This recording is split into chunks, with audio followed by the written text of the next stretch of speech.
బ్రహ్మర్షి పితామహ పత్రిజీ గారికి ఆత్మ ప్రణామములు. వంశీ మాస్టర్ గారికి ఆత్మ ప్రణామములు. గీతాచార్యులైన శ్రీకృష్ణ పరమాత్మకి ఆత్మ ప్రణామములు. అర్జునుల వారికి ఆత్మ ప్రణామములు. వేద వ్యాస భగవాన్ల వారికి ఆత్మ ప్రణామములు. విఘ్నేశ్వర్ల వారికి ఆత్మ ప్రణామములు. గీతామాతకు ఆత్మ ప్రణామములు. గీతను ఉద్ధరించిన మహానుభావులందరికీ హృదయపూర్వక పాదాభివందనాలు.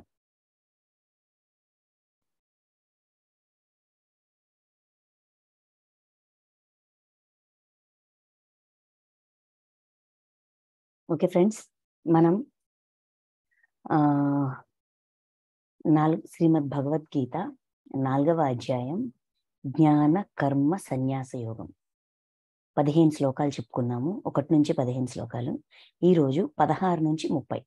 ఈ 15 శ్లోకాల్లో ఉన్న సారం ఏంటి, అసలు కర్మలు ఎందుకు చేయాలి, ఏ విధంగా చేయాలి, కర్మ చేయడానికి అంటే కర్మ అంటే పని, మన పని మనం సవ్యంగా పద్ధతిగా, అంటే ఒక పని చేయడం వల్ల ఇంకొక దాంట్లో ఇరుక్కోకుండా పని చేసి విడుదల పొందడం, ఆ పని నుంచి ప్రతిఫలం నుంచి దాని యొక్క ప్రభావం నుంచి విడుదల పొందడం ఎలా అని నేర్పించేదే జ్ఞాన కర్మ సన్యాస యోగం. ఏంటి అంటే కర్మకి జ్ఞానానికి ఉన్న రిలేషన్ ఏంటి, ఈ మధ్యలో సన్యాసం ఏంటి. సన్యాసం అంటే న్యాసించడం, అంటే విడిచిపెట్టడం. దేన్ని విడిచిపెట్టాలి, అసలు ఏమీ విడిచిపెట్టక్కర్లేదు అంటారు ఒక పక్క కృష్ణుడు భగవద్గీత అన్నిటినీ విడిచిపెట్టమంది, వైరాగ్యాన్ని బోధిస్తుంది, సన్యాసులు అయిపోమంటుంది, అందుకని భగవద్గీత చదవకూడదు, ఆచరించకూడదు అని ఇలాగా చాలా భ్రమలు ఉన్నాయి. భగవద్గీత వైరాగ్యాన్ని కాదు, వైభోగాన్ని బోధిస్తుంది. భోగం వేరు, వైభోగం వేరు. భోగము ఇరికిస్తుంది, మనల్ని లాక్ చేస్తుంది. కానీ వైభోగం మనకి ఆత్మానందాన్ని, సచిదానందాన్ని ప్రసాదిస్తుంది. అంటే ఒక పని చేయడం వల్ల కేవలం ఆనందమే తప్ప దాని బాధ కానీ, వేదన కానీ, దుఃఖం కానీ కలగదు అని చెప్పేదే భగవద్గీతలోని సారము, కృష్ణుడు అందించిన గీతా సారం. జ్ఞాన కర్మ సన్యాస యోగం, జ్ఞానంతో కర్మలు చేసి ఫలితాన్ని న్యాసించడం, వాటి యొక్క ఫలితాన్ని ఎంత సులువుగా విడిచిపెట్టొచ్చు. ఆ విడిచిపెట్టడం ద్వారా ప్రతి పని కూడా జ్ఞానంగా ఎలా మార్చుకోవచ్చు, ఒక్కొక్క విషయాన్ని నేర్చుకుంటూ నెక్స్ట్ విషయానికి ఎలా వెళ్ళొచ్చు, అది ఎంత సులువు అనేది ఈ అధ్యాయంలో మనకి చక్కగా తెలియజేశారు. ఓకే, మనం మొదటి 15 శ్లోకాల్లో ముముక్షువులు ఇలానే చేశారు. ఏంటి అంటే కర్మని, యజ్ఞార్థ కర్మల్ని ఆచరించడం, యజ్ఞార్థమై కర్మల్ని ఆచరించడం. గత జన్మ జ్ఞానం, నీకు నాకు పెక్కు జన్మలు గడిచినవి, నా జన్మలు నాకు గుర్తున్నాయి, నీ జన్మలు నీకు గుర్తులేవు. జన్మ పరంపర గురించి చెప్తూ యదా యదా హి ధర్మస్య గ్లానిర్భవతి భారత, ఇలాగా అంటే ధర్మస్థాపన కోసం. ధర్మస్థాపన అంటే సమాజంలో ధర్మం కాదు, ప్రతి వ్యక్తిలోన, ప్రతి జీవాత్మలోన తన హృదయంలో ధర్మాన్ని స్థాపించడము, తనలో తాను ధర్మాన్ని స్థాపించడం ఎలా, ఏ విధంగా జరుగుతుంది, ఈ విశ్వంలో ఈ ప్రణాళిక, ఈ ప్రాసెస్ ఏ విధంగా జరుగుతూ ఉంటుంది, అలా ఎంతమంది జన్మ తీసుకున్నారు, ఎంతమంది ఈ సృష్టిని ఉద్ధరించడానికి, సమాజాన్ని ఉద్ధరించడానికి, తన చుట్టూ జరుగుతున్న అన్యాయాల్ని ఎదిరిస్తూ ఎలా చేశారు, ఏ విధంగా జరిగింది అనేది ఈ 15 శ్లోకాల వరకు మనం తెలుసుకున్నాం. కనుక అర్జున, నువ్వు కూడా ఈ విధంగానే నిష్కామ కర్మయోగాన్ని ఆచరించు అని చెప్తూ, పూర్వము ముముక్షువులు చాలా మంది, మోక్షాన్ని కోరుకున్న వాళ్ళందరూ కూడా ఈ విధంగానే చేశారు అని చెప్తూ, ఇక్కడి నుంచి అంటే 16వ శ్లోకం మొదలు 30వ శ్లోకం వరకు కర్మ అంటే ఏంటి, వికర్మ అంటే ఏంటి, అకర్మ అంటే ఏంటి, కర్మలో అకర్మలో కర్మని ఎలా చూడొచ్చు, దాని అర్థం ఏంటి, అసలు దాన్ని ఎలాగా ఆచరణలో పెట్టొచ్చు, ఇలాగా. తర్వాత యజ్ఞార్థము, బ్రహ్మము, బ్రహ్మం అంటే ఏంటి, యజ్ఞం అంటే ఏంటి, ఎన్ని రకాల యజ్ఞాలు ఉన్నాయి, ఇవన్నీ కూడా ఈ 30వ శ్లోకం వరకు మనకి అందిస్తున్నారు. మనం ఇంకా శ్లోకాల్లోకి వెళ్దాం. 16వ శ్లోకం చూడండి. కర్మ అనగానేమి, అకర్మ అనగానేమి, ఈ విషయంను నిర్ణయించుటలో విద్వాంసులు సైతము భ్రాంతికి లోనగుచున్నారు, తికమక పడుచున్నారు. కావున కర్మ తత్వమును నీకు చక్కగా విశదపరచెదను. దానిని తెలుసుకొని నీవు అశుభముల నుండి అనగా కర్మబంధముల నుండి ముక్తుడవయ్యెదవు. చూడండి, కర్మబంధం నుండి ముక్తులం అవ్వాలంటే కర్మ గురించి అవగాహన ఉండాలి. ఒక ఎగ్జామ్ పాస్ అవ్వాలంటే ఆ సబ్జెక్ట్ని అర్థం చేసుకోవాలి. అర్థం చేసుకొని, తెలుసుకొని, నేర్చుకొని, అవగాహన చేసుకొని, దాన్ని మళ్ళీ మళ్ళీ వల్లించి ప్రాక్టీస్ చేసి అప్పుడు ఎగ్జామ్ హాల్కి వెళ్ళి ఎగ్జామ్ రాస్తాం కదా. అదేవిధంగా కర్మబంధం నుంచి విముక్తులం అవ్వాలంటే కర్మ అంటే ఏంటి, అకర్మ అంటే ఏంటి, వికర్మ అంటే ఏంటి, ఈ విషయాల్ని ఎంత పెద్ద విద్వాంసులైనా సరే, అంటే చాలా మంది కూడా దాని విషయంలో ఒక క్లారిటీ ఉండట్లేదు. అంటే ఈ ఈ ఈ ఈ ఈ పేర్లు వెనుకున్న అర్థం ఏంటి, అసలు ఈ పేర్లు ఏం చెప్తున్నాయి, ఈ పదాల వెనుకున్న ఆంతర్యం ఏంటి అనేది నేను నీకు క్లియర్గా చెప్తాను. అంటే కృష్ణ పరమాత్మ అర్జునుడికి కర్మ సిద్ధాంతం యొక్క లోతులు, అంటే కర్మ సూక్ష్మాలను తెలియజేస్తున్నారు. ఏంటయ్యా కర్మ సూక్ష్మం అంటే చూద్దాం. కావున అంటే అందరికీ ఒక కన్ఫ్యూజన్ ఉంది కర్మ సిద్ధాంతం గురించి. నేను నీకు డీటెయిల్డ్గా చెప్తాను. ఇక్కడ ఏమంటున్నా చూడండి, కర్మ తత్వమును నీకు చక్కగా విశదపరచెదను, చక్కగా వివరించి చెప్తాను. అప్పుడు కర్మబంధం నుంచి ముక్తులు అవ్వచ్చు. ఎప్పుడు వింటే అవుతామా, ఆచరిస్తే అవుతాము. ఓకే, 17వ శ్లోకం. కర్మ తత్వమును తెలుసుకొనవలెను. కర్మ అకర్మ వికర్మ అన్నారు కదా. కర్మ తత్వమును తెలుసుకోవాలి, అకర్మ స్వరూపమును కూడా ఎరుగవలను. అకర్మ యొక్క స్వరూపాన్ని తెలుసుకోవాలి, వికర్మ యొక్క లక్షణాలని తెలుసుకోవాలి. తెలుసుకొనుట చాలా అవసరము. కర్మ యొక్క తత్వము, అకర్మ యొక్క స్వరూపము, వికర్మ యొక్క లక్షణాలు చాలా అవసరం, తెలుసుకొనుట చాలా అవసరం. ఏలనన కర్మతత్వము అతి నిగూఢమైనది. నిగూఢం అంటే లోతైనది, లోతుగా. ఇంకా ఎంత లోతుంది అంటే ఎంతైనా ఉంది. తవ్వే కొద్దీ, అర్థం చేసుకునే కొద్దీ, అవగాహన చేసుకునే కొద్దీ అర్థమవుతుంది. ఇంకా సూక్ష్మాతి సూక్ష్మాల్లోకి వెళ్తే కర్మ సిద్ధాంతం అర్థమవుతుంది. చూడండి, కర్మ తత్వము అతి నిగూఢమైనది.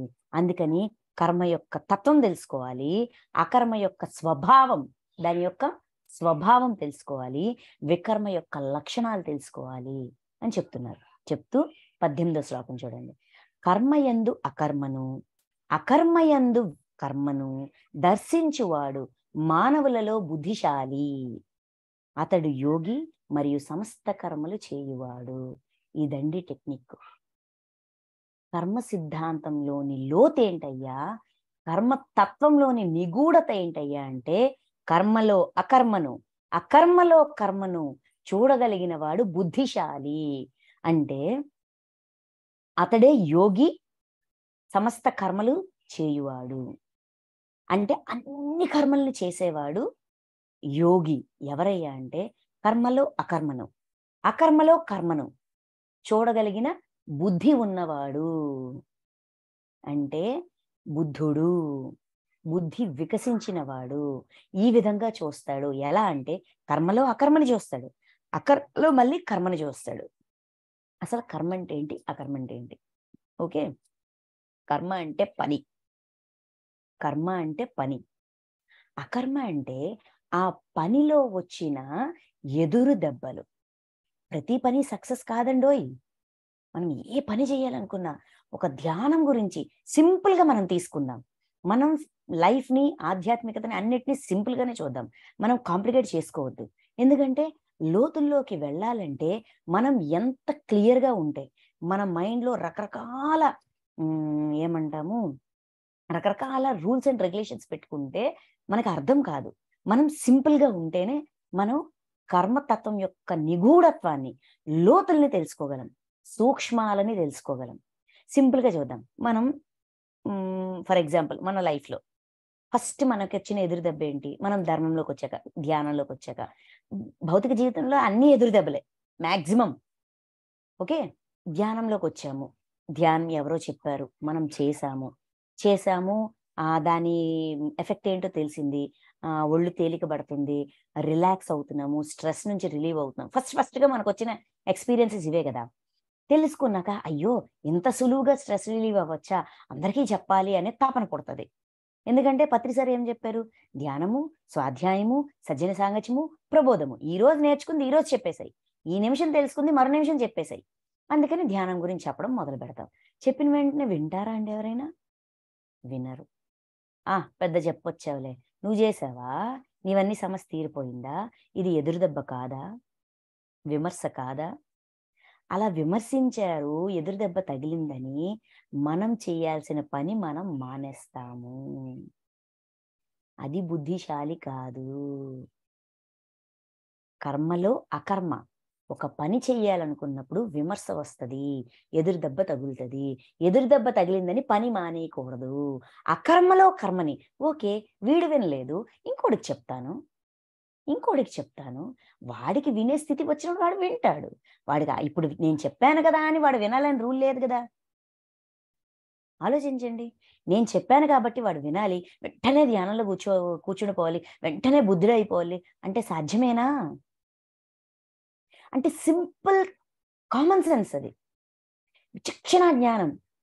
100 మంది నలుగురు 5గురు చెప్తే గాని నేను వినలేదు, నేను ఆచరించలేదు, నేను చెప్పగానే వీడు వినియాలా అని మనల్ని మనం ప్రశ్నించుకున్నప్పుడు ఈ కర్మ చేయడంలో వచ్చిన అకర్మని, విమర్శని, ఎదురు దెబ్బని ఇంకో కర్మ చేయడానికి ఆటంకంగా పెట్టుకోకుండా ముందుకు వెళ్ళడం. ఇది కర్మ సిద్ధాంతం యొక్క, కర్మతత్వం యొక్క నిగూఢ రహస్యం.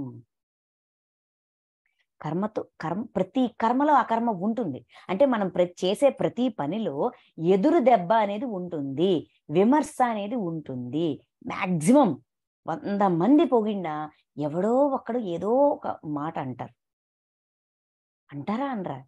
అలాగని ఆ విమర్శని మనం పట్టించుకోలేదనుకోండి, నెక్స్ట్ పనిని ఇంకా ప్రావీణ్యంతో, ఇంకా లోతుల్లో, ఇంకా ఉన్నతంగా, అంటే అక్కడ ఆ పని చేయడంలో ఉన్న లోటుపాట్లను సరిచెయ్యకుండా అలానే చేసుకుంటూ పోతాం. అంటే ఆ పనిలో నైపుణ్యత ఉండదు. అంటే విమర్శని వదిలేయాలా అంటే వదలకూడదు, అందులోంచి ఏం నేర్చుకోవాలి అంటే విమర్శని లెర్నింగ్గా మార్చాలి. ఎదురు దెబ్బని నేర్చుకోవడం వైపు మళ్ళించాలి. ఓకే ఇలా చెప్పారు అంటే వీడు వినలేదు అంటే వీడికి అర్థం కాలేదా, నేను సరిగ్గా చెప్పలేకపోయానా, సరే ఇంకొక ట్రై చేద్దాం, మనం ఇంకొంచెం ప్రేమగా చెప్దాం, ఇంకొంచెం మన అనుభవాన్ని జోడించి చెప్దాం. ఇలాగా మనల్ని మనం ఇంకొంచెం తీర్చిదిద్దుకుంటూ ముందుకు వెళ్ళగలగాలి. అప్పుడే ముందుకు వెళ్ళగలం. అదే కర్మలో అకర్మ, అకర్మలో కర్మ. చూడండి, కర్మయందు అకర్మను, అకర్మయందు కర్మను దర్శించువాడు మానవులలో బుద్ధిశాలి. ప్రతి విషయాన్ని, ప్రతి ఎదురు దెబ్బని, ప్రతి విమర్శని, ప్రతి ఆటంకాన్ని నేర్చుకోవడం వైపు, లెర్నింగ్ వైపు తిప్పగలిగిన వాడే బుద్ధిని ఉపయోగించిన వాడు బుద్ధుడు. అతడు యోగి. అంటే విమర్శని తీసుకొని డిప్రెషన్లోకి వెళ్ళిపోవడం కాదు, విమర్శని జ్ఞానంగా మార్చాలి. విమర్శించారు కదని పని మానేయకూడదు, పని చేసుకుంటూ పోవాలి. అంటే ఈ విమర్శని కూడా మెట్టుగా మార్చుకోవాలి. అంటారు చూడండి, కత్తిస్తే వ్యవసాయం చేస్తాను, నన్ను నొక్కేస్తే ఇంకా ఎదుగుతాను అని అంటూ ఉంటారు. అంటే ఏంటి, ఎప్పుడు ఈ విమర్శలు, ఈ ఎదురు దెబ్బలని సహజం, ఎందుకంటే failures are the stepping stones to success. అంటే ఓటమి గెలుపుకి మెట్టు. మన ఓటమిని మెట్టుగా మార్చుకొని ఇంకొంచెం నైపుణ్యతతో, ఇంకొంచెం ఉత్సాహంతో ఇంకా అద్భుతంగా పని చేయడానికి ట్రై చేయాలి తప్ప అక్కడికి అది విడిచిపెట్టకూడదు. ఏం పనులండి? ఇప్పుడు ఈ ధ్యానం చెప్పడం అనేది ఎదుటివాడిని ఉద్ధరించడానికా మనం చేస్తున్నాము? కాదండి. మనల్ని మనం ఉద్ధరించుకోవడానికి. సమాజాన్ని ఉద్ధరించడానికి కాదు. మనల్ని మనం ఉద్ధరించుకోవడానికే మనం చేస్తున్నవి ఈ ప్రయత్నాలు, ఈ సేవలు, ఈ ఆధ్యాత్మిక సేవ, యజ్ఞార్థమై కర్తవ్య కర్మలను నిష్కామంగా నిర్వర్తిస్తున్నది మన ఎదుగుదల కోసం. మనం ఇంకొంచెం జ్ఞానం నేర్చుకోవడం కోసం, ఇంకొంచెం మనల్ని మనం ఉద్ధరించుకోవడం కోసం. ఓకే. అందుకు కర్మతత్వం యొక్క నిగూఢ రహస్యం కర్మలో అకర్మను, అకర్మలో కర్మను చూడగలిగిన వాడు బుద్ధిశాలి. ఇది మెయిన్ సూత్రం. ఇక్కడి నుంచి 19 మొదలు 23 వరకు ఈ 5 శ్లోకాల్లో కూడా కర్మలో అకర్మని, అకర్మలో కర్మని ఎలా చూసేది, ఎలా అర్థం చేసుకునేది, దీని లోతులేంటి, దీని ఆంతర్యం ఏంటి, ఇలా చేయడం వల్ల కలిగే లాభం ఏంటి, ఇది ఎలా చేయగలం, హౌ ఇస్ ఇట్ పాసిబుల్, సాధ్యమేనా అంటే దానికి సలహాలు ఇస్తున్నారు ఈ 5 శ్లోకాల్లోన 19 నుంచి 23 వరకు. ఓకేనా ఫ్రెండ్స్? చూద్దాం. 19వ శ్లోకం ఇదే జ్ఞానాగ్ని దగ్ధ కర్మాణం అనే శ్లోకం. ఓకే, చూడండి. ఎవని కర్మలన్నీయును శాస్త్ర సమ్మతములై కామ సంకల్ప వర్జితములై జరుగునో అట్లే ఎవని కర్మలన్నీయును జ్ఞానాగ్నిచే భస్మమగును అట్టి మహాపురుషుని జ్ఞానులు పండితుడని అందురు. కర్మలో అకర్మని, అకర్మలో కర్మని ఎలా దర్శించగలము? బుద్ధిని అంత సూక్ష్మాతి సూక్ష్మాల్లోకి ఉపయోగించడం ఎలా సాధ్యమంటే ఈ 3 కండిషన్స్ ని ఫాలో అయితే ఇది సాధ్యం. ఏంటంట?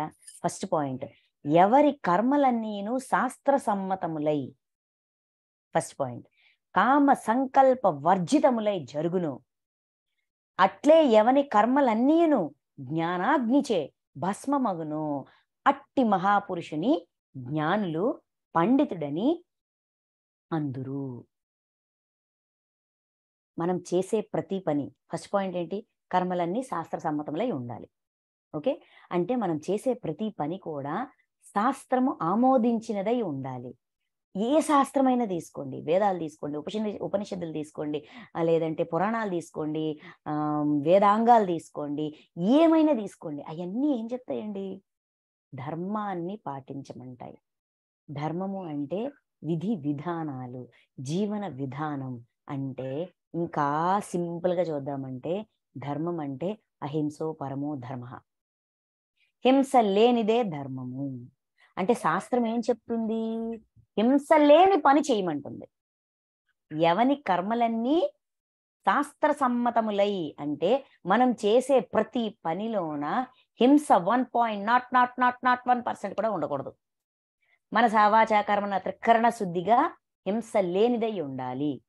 ప్రతి పని, ఏ పని చేస్తే ఆ పనిలోన హింస ఉండడానికి వీల్లేదు. First condition. సెకండ్ కండిషన్, కామ సంకల్ప వర్జితములై అంటే కోరికని సంకల్పంగా మార్చగలిగేదై ఉండాలి. ఇప్పుడు మనం భౌతిక జీవితాన్ని జీవిస్తున్నాం, అవునా కదా? మన జీవితంలోన కోరికలు ఉంటాయి. ఇప్పుడు ఎందుకండి ధ్యానం ప్రచారం చేయాలనేది కోరిక కాదు. కోరిక ఉండకూడదని ఎప్పుడు కృష్ణుడు చెప్పలేదండి. కోరికని అర్థం చేసుకోమన్నారు, కోరికని ఎలా డీల్ చేయాలో తెలుసుకోమన్నారు. ఓకే, సో మనలో ఉద్భవించే కోరికలు ఫస్ట్ థింగ్ ధర్మబద్ధమై ఉండాలి, హింసాపూరితమైనది కాదు. అటువంటి కోరిక సంకల్పంగా మారుతుంది. అంతే కదా?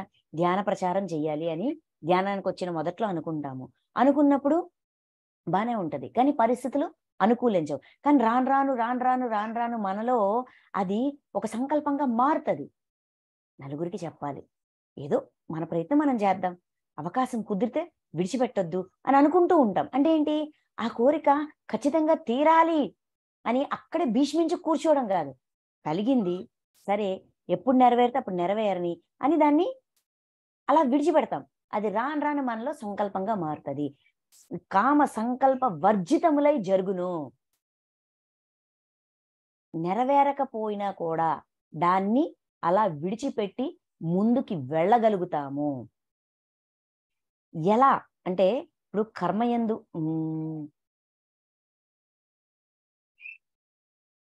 కోరిక ఎప్పుడైతే ధర్మబద్ధంగా ఉంటుందో సంకల్పంగా మారుతుంది.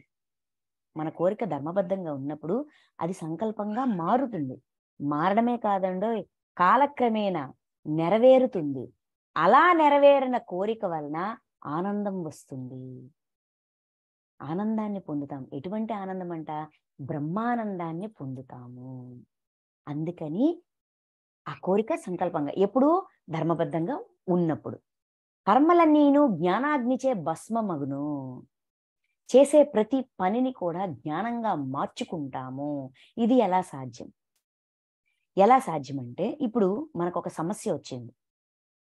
మనం డైలీ చేసే రొటీన్ ఏంటి, మనకు ఒక సమస్య వచ్చింది. ఓకే, ఆ సమస్య నుంచి సమస్య ఎందుకు వచ్చిందని కర్మధ్యానం చేసి కర్మను చూసుకుంటున్నాం. అంతవరకు ఈ కర్మధ్యానము ఇవేవి 72 శ్వాసలు ఇవేవి తెలియనంత వరకు నాకే వచ్చింది, వీడి వల్ల వచ్చింది, వాడి వల్ల వచ్చిందని చెప్పి అపోహల్లోన భ్రమల్లోన ఉన్నాం. ఆ భ్రమల వల్ల మనకేమైనా ఒరిగిందా, లాభం వచ్చిందా? ఏం లేదు. మన దుఃఖం పెరిగిందే గాని మనకి లాభం రాలేదు. కానీ ఎప్పుడైతే మనము ఈ కర్మ సిద్ధాంతాన్ని పట్టుకున్నామో, డ్రీమ్స్ ద్వారా కర్మ చూసుకోవచ్చు అని తెలుసుకున్నాము. సరే, ఈ రోజు నేను పడుతున్న ఈ బాధకి కారణం ఏంటి మాస్టర్స్, నా దుష్కర్మ చూపించండి అని అడుగుతున్నాం. అడిగి చూసుకుంటాం. ఎప్పుడైతే అక్కడ గతంలో ఏదో ఒక జన్మలో మనం చేసిన దుష్కర్మని మనం చూసుకున్నామో, ఎప్పుడైతే మనం దుష్కర్మని చూసుకున్నామో మనకి ఏమొచ్చిందండి? విడుదల రాలా?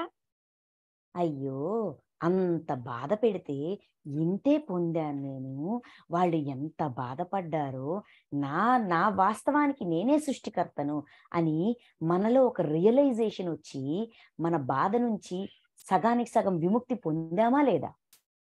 అంటే తెలియని విషయం తెలుసుకున్నాక ఆ జ్ఞానం అనేది మనలో పశ్చాత్తాపం అనే అగ్నిని రగిల్చింది. నేను చేసిందే నేను పొందాను. ఎప్పుడైతే దుష్కర్మని చూసుకున్నామో మనలో పశ్చాత్తాపం అనే అగ్ని రగిలింది. జ్ఞానం అనే అగ్నిలో ఎప్పుడైతే జ్ఞానం తెలియని విషయాన్ని తెలుసుకున్నామో, ఇప్పుడు మనమే చేసాం కానీ మనకు గుర్తులేదు కదా, అంటే తెలియదు కదా, ఇప్పుడు తెలియదు కదా. చూసుకున్నాక అర్థమైంది. అర్థమైనాక క్షమ చెప్పుకున్నాం. క్షమ, అక్కడ వాళ్ళకి క్షమ అడిగాం. ఇక్కడ ఎవరి వల్ల అయితే మనం బాధపడుతున్నామో వాళ్ళని క్షమిస్తున్నాం, కృతజ్ఞతతో ఉంటున్నాం.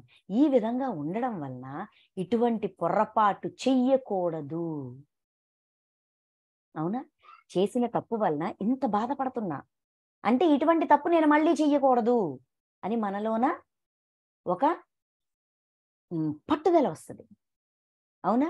అంటే ఫర్ ఎగ్జాంపుల్ ఒక హత్య చేశామనుకోండి, ఇప్పుడు గ్యాస్ట్రిక్ ప్రాబ్లంతో బాధపడుతున్నాము. ఏంటయ్యా కారణం అని చూస్తే ఎవరినో కత్తితో కడుపులో గుచ్చి గుచ్చి గుచ్చి గుచ్చి చంపాము. వాడు పడిన బాధ మనం ప్రతి క్షణం పడుతున్నాం. వాడు ప్రాణం కోల్పోయాడు, మనం ప్రాణంతో ఉన్నాము. ఎప్పుడో ఒకసారి మనకది గ్యాస్ ఫామ్ అయినప్పుడు నొప్పి వస్తుంది. ఎప్పుడైతే ఈ నొప్పి వచ్చిందో కర్మను చూసుకున్నాము, ఇటువంటి పెయిన్ కత్తితో పొడవడం, చంపడం అనేది చెయ్యకూడదు అని తెలుసుకున్నాం. అప్పుడు అది తప్పు అనిపించేలా చేశాం. ఇప్పుడు అది తప్పని తెలుసుకున్నాం, మరి చెయ్యను అంటే ఆ కర్మని జ్ఞానంగా మార్చామా లేదా? చెయ్యకూడదు. ఈ విషయంలో చంపడం, కత్తితో పొడవడం, హత్య చేయడం తప్పు, హింస చెయ్యకూడదు అనే ఎరుక వచ్చిందా లేదా? అంటే కర్మని జ్ఞానంగా మార్చాము. జ్ఞానాగ్ని దగ్ధ కర్మాణం. ఎప్పుడైతే కర్మని జ్ఞానంగా మార్చామో కర్మలు దగ్ధమవుతాయి. ఇది మొత్తం ఒక సైకిల్ అన్నమాట. ఓకే, అది భస్మమగునో అట్టి మహాపురుషుని జ్ఞానులు పండితుడని అందురు. అటువంటి మహాపురుషుడు అంటే తన తప్పుని తాను స్వీకరించినవాడు, నా వాస్తవం, నేను ఈరోజు అనుభవిస్తున్న దానికి కారణం నేనే, అధర్మబద్ధమైన కర్మలు చేశాను, అధర్మబద్ధమైన కర్మల కారణంగా ఈరోజు బాధలో ఉన్నాను అని తప్పుని స్వీకరించి, ఫస్ట్ తప్పుని అంగీకరించి క్షమ కోరుతూ క్షమ ఇస్తూ కృతజ్ఞతతో ఉన్నవాడు మహాపురుషుడు. తన ఈగోని చంపుకొని ఈగోని డ్రాప్ చేసిన వాడే కర్మల్ని చూసుకోగలడు, కర్మని అంగీకరించగలడు, నెక్స్ట్ మెట్టుకి ఎదగగలడు అని సార్ ఎప్పుడు అంటారు. దాని అర్థం ఎక్కడుంది? 3 కండిషన్స్ ఏంటి? పండితుడిగా మారాలి అంటే కర్మలన్నీ శాస్త్ర సమ్మతములై ఉండాలి. అంటే మనం చేసే ప్రతి పని ధర్మబద్ధమైనదై ఉండాలి, హింస లేనిదై ఉండాలి. నెక్స్ట్ కామ సంకల్పిత వర్జితములై ఉండాలి. అంటే మన కోరిక ఎప్పుడైతే ధర్మబద్ధమైనదిగా ఉంటాదో అప్పుడు అది సంకల్పంగా మారుతాది. ఆ సంకల్పం ఖచ్చితంగా ఎప్పుడో ఒకప్పుడు నెరవేరుతుంది. నెరవేరినప్పుడు ఆనందాన్ని పొందుతాము, బ్రహ్మానందాన్ని పొందుతాము ధర్మబద్ధమైనప్పుడు. అదేవిధంగా జ్ఞానాగ్ని దగ్ధ కర్మాణం, జ్ఞానం అనే అగ్నిలో కర్మలు దగ్ధమవుతాయి. ఎప్పుడైతే మన తెలియని వాస్తవాన్ని మనం చూసుకుంటామో మనలో పశ్చాత్తాపం అనే అగ్ని రగులుతుంది. ముందు మనలో క్షమాగుణం ఉద్భవిస్తుంది. క్షమ కోరుకుంటాము, ఇక్కడ క్షమిస్తాము, క్షమించి ఇటువంటి తప్పు మళ్ళీ చెయ్యకూడదు అని ఆ తప్పుని, ఆ దుష్కర్మని జ్ఞానంగా మార్చుతాము. ఇలాగా ఇది కర్మతత్వం యొక్క నిగూఢత్వం, లోతులు. ఫస్ట్ పాయింట్, కర్మలో అకర్మలో కర్మని చూడాలి అంటే, బుద్ధిని అంతగా వికసింపజేసుకోవాలంటే ఫస్ట్ శ్లోకం 19వ శ్లోకంలోన 3 రూల్స్ చెప్పారు. ఇది సాధ్యమే కదండి. కర్మలో అకర్మని, అకర్మలో కర్మని. నెక్స్ట్ 20వ శ్లోకం చూద్దాం. సమస్త కర్మల యందును, అంటే దీని యొక్క కంటిన్యూషన్, సమస్త కర్మల యందును వాటి ఫలితముల యందును సర్వదా ఆసక్తిని వీడి సంసార ఆశ్రయ రహితుడై పరమాత్మయందే నిత్య తృప్తుడైన పురుషుడు కర్మల యందు చక్కగా ప్రవర్తించుచున్నప్పటికీ వాస్తవముగా వాటికి కర్త కాడు. సమస్త కర్మల యందును వాటి ఫలితముల యందును అంటే ఇందాకేం చెప్పారండి?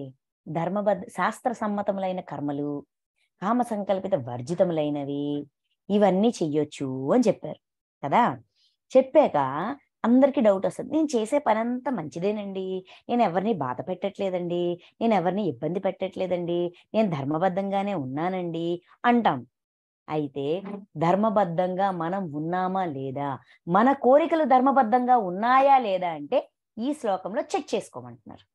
ఏమని? లిటిగేషన్ పాయింట్ పెట్టారు ఇక్కడ.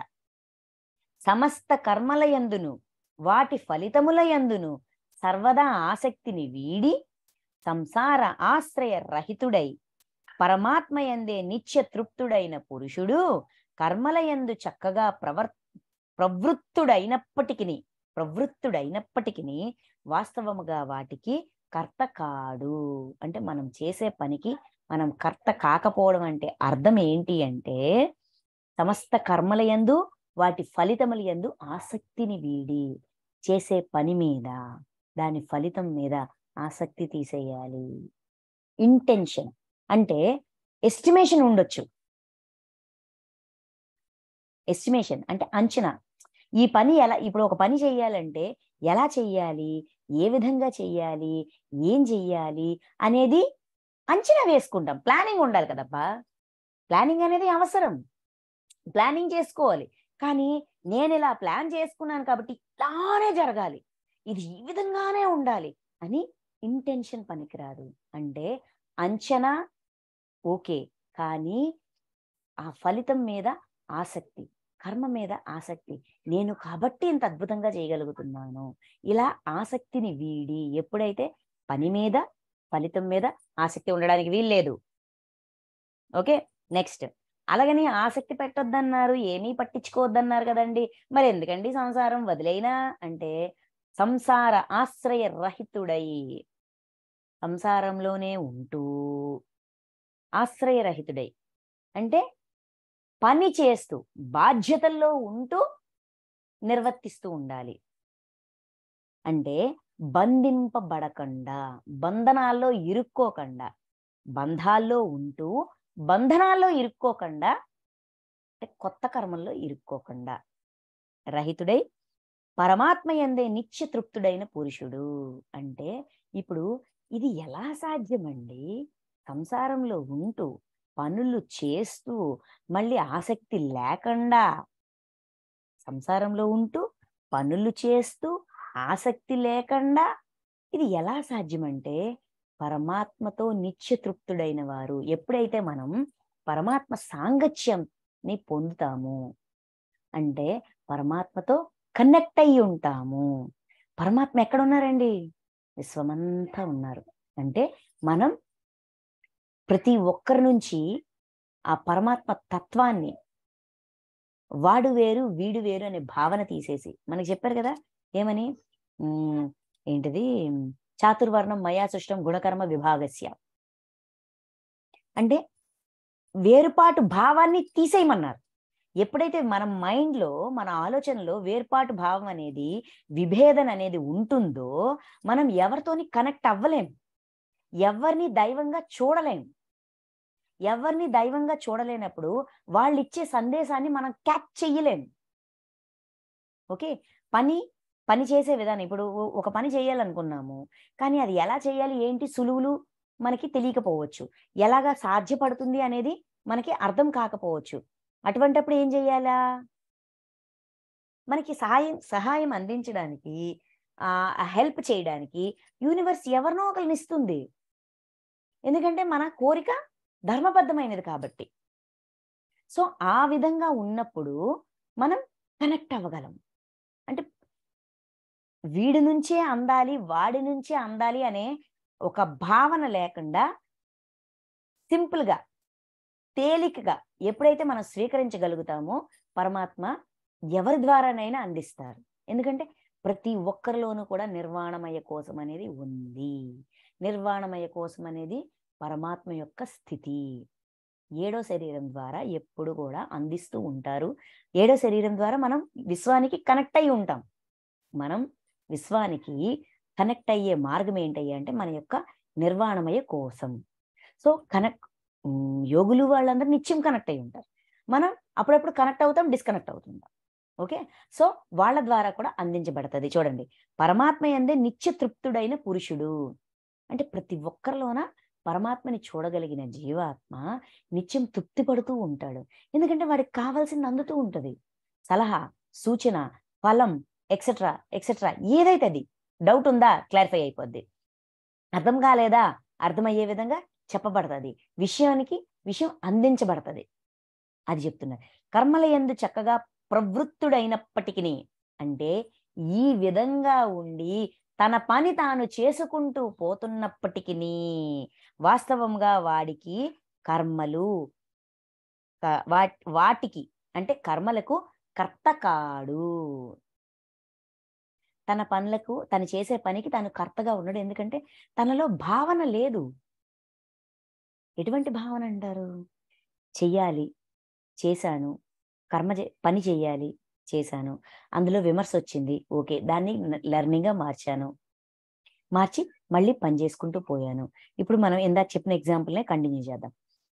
కత్తితో పొడవడం తప్పు అని తెలుసుకున్నాక ఇది నేను చెయ్యకూడదు అని నిర్ణయించుకున్నాం. అంటే అక్కడికి ఆ జ్ఞానం వచ్చినట్టే కదా, ఆ కర్మని జ్ఞానంగా మార్చాం కదా. నెక్స్ట్ జ్ఞానంకి వెళ్తాం, నెక్స్ట్ విషయం తెలుసుకోవడానికి వెళ్తాం. అంటే ఇక్కడికి ఇది పూర్తయింది. జ్ఞానం అనేది ఒక అంశం కాదండి, చాలా అంశాలు, చాలా విషయాలు, చిన్న విషయాలు. ఒక మనిషిని కసురుకోకూడదు, ఒక వ్యక్తిని తిట్టకూడదు, ఒక వ్యక్తిని విమర్శించకూడదు. ఈ చిన్న విషయాల్లాగే ఉంటాయి. కానీ ఈ చిన్న విషయాలు మన చేత ఎంత పెద్ద తప్పులు చేయిస్తుంటాయంటే, ఎంతమందికి హృదయ వేదనని ఇస్తుంటాయంటే మనం అంచనా కూడా వేయలేం. అందుకని కర్మల యందు చక్కగా ప్రవృత్తుడైనప్పటికీ, అంటే తన పని తాను చేసుకుంటూ పోవడం, ఆసక్తి లేకుండా సంసార ఆశ్రయరహితుడే, అంటే సంసారంలో ఉంటూ ఆశ్రయిస్తూ, సంసారంలో ఉంటూ ఆ ఆశ్రయాల్లో ఉంటూ మళ్ళీ అటాచ్మెంట్ లో అటాచ్మెంట్. ఓకే, అలా ఉంటూ పరమాత్మ యందే నిత్య తృప్తుడైన పురుషుడు. ప్రతి ఒక్కరిలోన పరమాత్మని చూడగలుగుతూ తృప్తి పొందేస్తూ ఉంటాం. అంతవరకు ఎందుకండి, మనమే మన దుష్కర్మలు చూసుకున్నాక ఈ బాధ ఎందుకు వచ్చిందని మనకు ఒక క్లారిటీ వచ్చాక తృప్తి పడిపోవట్లా? కారణం ఉంది, నా బాధకి కారణం ఉంది, అది నేనే, దాన్ని నేను నెరవేర్చుకోవచ్చు, దాన్ని నేను దాటొచ్చు అని మనకు ఆ విషయం తెలిసాక ఎంత తృప్తి పడుతున్నాము. ఎవరందించారండి ఈ జ్ఞానం మనకి? పరమాత్మ కాదు, వాహకంగా ఎవరో ఒకరు అక్కడ నిలిచారు. అది వంశీ సార్ కావచ్చు, ఆయన యొక్క వీడియో కావచ్చు, ఆయన యొక్క ఆడియో కావచ్చు, ఎవరైనా కావచ్చు, మాధ్యమంగా ఒక వ్యక్తి వచ్చి ఉంటారు. వాళ్ళ ద్వారా విశ్వం మనకు అందిస్తుంది. అందుకున్నప్పుడు తృప్తి పడట్లా ఆ క్షణానికి? నిత్య తృప్తి అంటే సత్యాన్ని తెలుసుకున్నవాడు, అర్థం చేసుకున్నవాడు నిరంతరం తృప్తితో ఉంటాడు. ఆ తృప్తి వాడు ఆ కర్మ చేశాడు, తెలుసుకున్నాడు, అర్థం చేసుకున్నాడు, దాటిపోయాడు. అంటే ఇంకా ఆ కర్మ, ఆ లెక్క, ఆ పాత అకౌంట్ ఏది ఉందో అది క్లియర్ అయిపోయింది, కొత్తగా నేర్చుకుంటూ ఉంటాడు. అందుకని కర్త కాడు, అంటే తాను చేస్తున్నాను, నా వల్ల జరిగింది, నేనే చేశాను అనే భావన ఉండదు.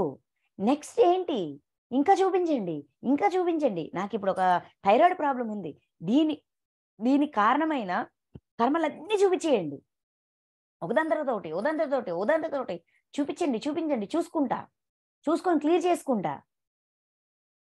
సులువుగా లేదు. మనం ఆ వెనక ఏదో మొదట చూసిన కర్మే పట్టుకొని అలా కూర్చొని ఉన్నామా?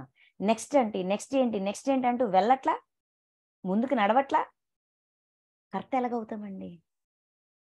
అక్కడికి అది క్లియర్ చేసాం, నెక్స్ట్ దానికి వెళ్ళాం, మళ్ళీ దాన్ని క్లియర్ చేస్తున్నాం, నెక్స్ట్ దానికి వెళ్ళాం. ఎక్కడా నిలబడట్లేదు, ఎక్కడా ఆసక్తి పెట్టట్లా, కంటిన్యూటీ. అందుకని ఒక్కొక్కటి క్లియర్ చేసుకుంటూ వెళ్ళడం. అందుకని కర్త కాడు. నాకు ఒక డౌట్ అడిగారు, ఆ డౌట్ అడిగిన వాళ్ళకి నిజంగా కృతజ్ఞతలు. మేడం మీ పేరు నేను చెప్పకూడదు, అంటే ఇక్కడ పబ్లిక్ చేయడం ఇష్టం లేక చెప్పట్లేదు, కానీ thank you madam, me doubt ఎంత అద్భుతంగా ఉంది అంటే ఇంకా లోతుల్లోకి చూసే, ఇంకా లోతుల్లోకి అర్థం చేసుకునే అవకాశం దొరికింది. So thank you so much. తర్వాత మీకు ఫోన్ చేసి మాట్లాడతాను. నెక్స్ట్ 21వ శ్లోకం. 19లో ఒక పాయింట్ చెప్పారు, 20లో ఇంకో విషయం చెప్పారు, 21 ఇప్పుడు దేనికి? కర్మలో అకర్మను, అకర్మలో కర్మను చూడగలిగిన వాడు బుద్ధిశాలి. ఎలా చూడాలి అనే దానికి 2 శ్లోకాలు అయ్యాయి. 3వ శ్లోకం. అంతఃకరణమును శరీరేంద్రియములను జయించినవాడు, సమస్త భోగ సామాగ్రిని పరిత్యజించినవాడు, ఆశ్రయ రహితుడు అయిన సాంఖ్యయోగి కేవలము శారీరక కర్మలను ఆచరించుచును పాపములు పొందడు. అంటే శారీరక కర్మలు అంటే అవసరాల మేర మాత్రమే పని చేస్తాడు, అవసరాల మేర మాత్రమే కర్మలను చేస్తాడు, కాబట్టి వాడు పాపములు పొందడు. అంటే ఎంతవరకు అవసరమో, ఇప్పుడు ఒక ఫర్ ఎగ్జాంపుల్ మన సార్ ఉన్నారు, తపోవనం అనే ఒక కోరిక కలిగింది, అది సంకల్పంగా మారింది, దాన్ని నెరవేర్చడానికి దాని అవసరం మేరానే ఆయన ఆలోచిస్తారు, దాని అవసరం మేరానే పని చేస్తారు, దాని అవసరార్థం ఎంతైతే వస్తుందో అది దానికి పెట్టేస్తారు, పెట్టి ఆయన కూడా స్వతహాగా తన చేతులతో తన చేతలతో అక్కడ వర్క్ చేస్తూ అది కంప్లీట్ చేస్తారు. అంటే ఇప్పుడు చూడండి, అంతఃకరణమును శరీరేంద్రియములను జయించినవాడు, తన అంతఃకరణాన్ని తాను జయించినవాడు, శరీరమును ఇంద్రియములను కూడా జయించడం. అంటే ఇప్పుడు మనము నాకింత మనం అనుకుంటాం, ఫర్ ఎగ్జాంపుల్ ఇప్పుడు నేను ఈ వర్క్ చేయాలనుకుంటున్నాను, ఈ మజ్జిగ పంచాలనుకుంటున్నాను, లేదంటే ధ్యానం నేర్పాలనుకుంటున్నాను, 1 డే వర్క్షాప్ పెట్టాలనుకుంటున్నాను, దానికి నాకు ఫండ్ కావాలి, ఎవరైనా ఇస్తే బాగుండు అని డొనేషన్స్ కలెక్ట్ చేస్తాం.